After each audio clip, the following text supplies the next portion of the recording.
যারা এখনো ব্যবসা বাণিজ্য নিয়ে পড়ে আছে, দোকানপাট খুলে পড়ে আছে, আপনি যান দেখেন, ব্যাংক ব্যালেন্স দেখেন, লক্ষ কোটি টাকার মালিক, তারপরও সে সালাত সিয়াম থেকে গাফেল, শুধুমাত্র রিজিক গ্রহণ করার জন্য। মান আসবাহা মিনকুম আমিনান ফি সিরবিহি, তোমাদের ভিতরে কোনো ব্যক্তি যদি এমন সকালবেলায় উপস্থিত হয়, বেঁচে থাকে, যেই সকালে সে নিজে সুস্থ, যেই সকালে সে নিজে সুস্থ এবং তার পরিবারের মানুষ নিরাপদে আছে, ইনদাহু কুতু ইয়াউম, তার কাছে মাত্র একদিনের খাবার আছে।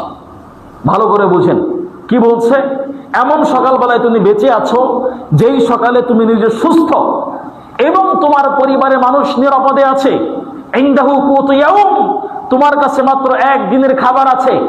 এটা নিয়ে যে ব্যক্তি সন্তুষ্ট থাকতে পারবে, আল্লাহর ইবাদত করতে পারবে, সালাত সিয়াম আদায় করতে পারবে, আল্লাহ রাসূল সাল্লাল্লাহু আলাইহি ওয়াসাল্লাম বলছেন ফাকান্নামা হিজাত লাহুদ দুনিয়া, যে ব্যক্তির কাছে একদিনের রিজিক থাকার পরেও এটা নিয়ে সন্তুষ্ট, আল্লাহ পাক রব্বুল আলামিন যেন তাকে গোটা পৃথিবীর যত রিজিক আছে, যত কল্যাণ আছে সব আল্লাহ তাকেই দিয়ে দিলেন। কি বলছেন?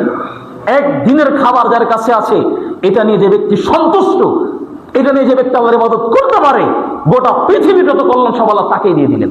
সুবহানাল্লাহি ওয়া বিহামদিহি। একটা হাত দেখি, আপনার ঘরে এক বছরের খাবার নাই, দেখি একটা হাত। একদিনের কথা হাদিসে আসছে, একদিন না, এক বছরের খাবার দেখি, কার কাছে এক বছরের খাবার নাই এখানে? অধিকাংশ মানুষের ঘরে এক বছর কেন 5 বছরের খাবার মজুদ। যারা এখনো ব্যবসা বাণিজ্য নিয়ে পড়ে আছে, দোকানপাট খুলে পড়ে আছে, আপনি যান দেখেন, ব্যাংক ব্যালেন্স দেখেন, লক্ষ কোটি টাকার মালিক, তারপরও সে সালাত সিয়াম থেকে গাফেল, শুধুমাত্র রিজিক গ্রহণ করার জন্য। ভুল কিছু বললাম? অধিকাংশ মানুষের ঘরে 2 বছর, 5 বছর, 10 বছরের খাবার মজুদ, সে জানে না সে 1 বছর বাঁচবে কিনা, তারপরেও সেই রিজিক গ্রহণ করার জন্য সেই ইবাদত থেকে গাফেল। আমরা মানুষ কতটা অজ্ঞ বুঝতে পারছেন আপনি?